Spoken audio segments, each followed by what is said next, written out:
Yehovah, Rah-KHOOM, Veh-Khah-NOON. Yehovah, compassionate and gracious, the one whose mercy is greater than judgment. Yehovah Elohei, Rachum, Veh-Khah-NOON. Kadosh, Kadosh, Kadosh. Please fill me and lead me, and cover me and stir me, and speak through me with your Ruach HaKodesh, that I may speak your written words with boldness and humility to those who listen. I ask all these things in Yeshua Mashiach's name. Amen. We'll start with the Shema. Listen and obey. Children of Yehovah, pay careful attention and respond. Yehovah is our power and authority. Yehovah works in unity with himself, and you shall act upon your love to Yehovah with your power and authority, with your thoughts and mind, with your entire body, and with all the muchness that you have. Yeh-ho-VAH. And behold, now behold. 2 Chronicles chapter 33. Manasseh was 12 years old when he began his reign, and he ruled for 55 years in Jerusalem. He did what was evil from Yehovah's perspective, following the disgusting practices of the nations whom Yehovah had expelled ahead of the people of Israel. For he rebuilt the Eloth high places, which Hezekiah his father had smashed.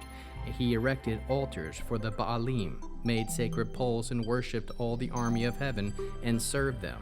He erected altars in the house of Yehovah, concerning which Yehovah had said, "My name will be in Jerusalem forever."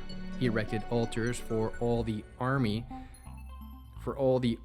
of heaven in the two courtyards of the house of Yehovah. He made his Eloth children pass through the fire as a sacrifice in the Ben-Hinnom valley.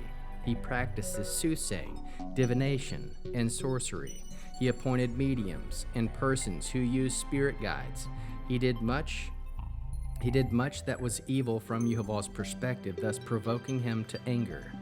He set the carved Eloth image of the idol he had made in the house of God, concerning which God had told David and Shlomo his son, "In this house and in Jerusalem, which I have chosen out of all the tribes of Israel, I will put Eloth my name forever. Also, I will not remove the Eloth feet of Israel from this land I assigned your ancestors, if only they will take heed to obey Eloth every order I have given them, that is, all the Torah, laws, and rulings that came through Moshe." Manasseh caused Eloth Yehuda and the people of Jerusalem to go astray, so that they did even worse things than the nations whom Yehovah destroyed ahead of the people of Israel. Yehovah spoke to Manasseh and to his people, but they paid no attention. Therefore Yehovah brought against them the Eloth commanders of the king of Ashur's army. They took Eloth Manasseh captive with hooks, bound him in chains, and carried him off to Baal. Then, when he was in distress, he began to appease Eloth anger of Yehovah, adjunctly humbling himself before the God of his ancestors. He prayed to him, and God was moved by his plea, his attention to his entreaty, and brought him back to Jerusalem, to his kingly office. Then Manasseh understood that Yehovah really is God.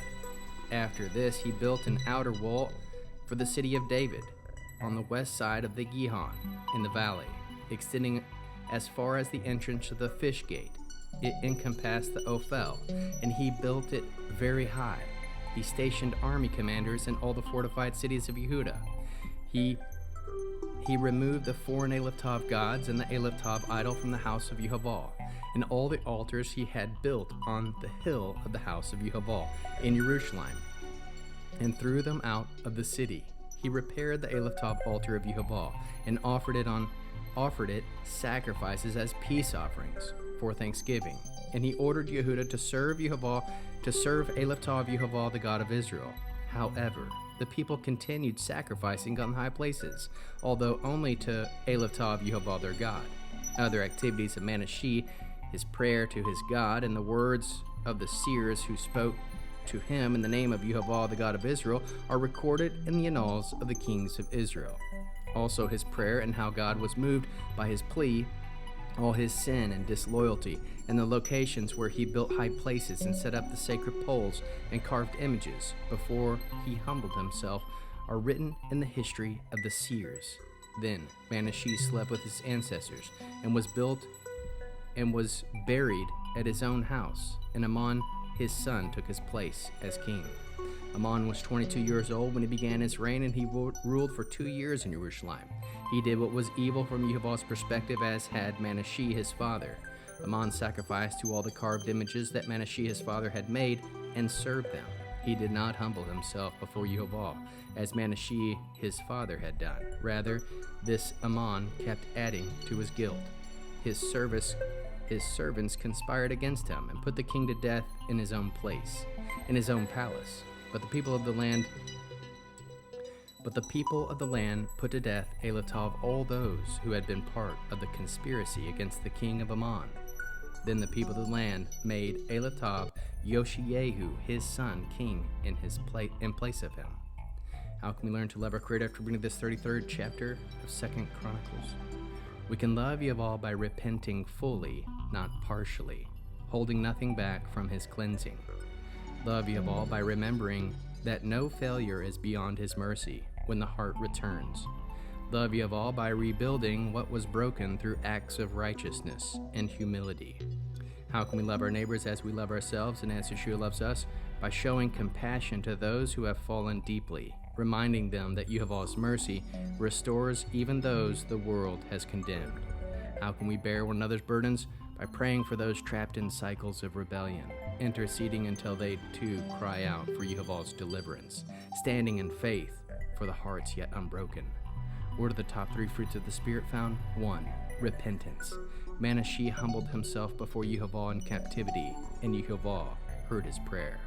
2. Restoration. The king rebuilt the altar of Yehovah and commanded Judah to serve him again. 3. Mercy. Yehovah received his plea, proving his compassion is stronger than sin stain. Hebrew declaration: Rachamim, compassion, tender mercy, wound-like love that restores and shelters. Verse 13. He prayed to him, and Yehovah was moved by his entreaty and heard his plea and brought him again to Jerusalem and to his kingdom. How can we find Yeshua in the scriptures? Manasseh's captivity and restoration foreshadows the prodigal's return through Yeshua's redemption. The rebuilding of the altar mirrors Yeshua's work in restoring fellowship between Yehovah and man. Yeshua is the perfect revelation of Rachamim, mercy, that meets the repentant heart. What is the Mitzvah response, Torah-Based? Mitzvah, Deuteronomy 30 verses 2 and 3. And you return to Yehovah your God and obey his voice. Then Yehovah your God will restore your fortunes and have compassion on you. A response might look like this: I will return quickly when I fall. I will not delay repentance, for Yehovah is merciful and quick to forgive. I will rebuild the altar of obedience within my heart. Hebrew declaration: Rachamim Yehovah mevi'im teshuvah u'refuah laliv. The mercies of Yehovah bring repentance and healing to the heart. We'll end with the Aaronic blessing using the name.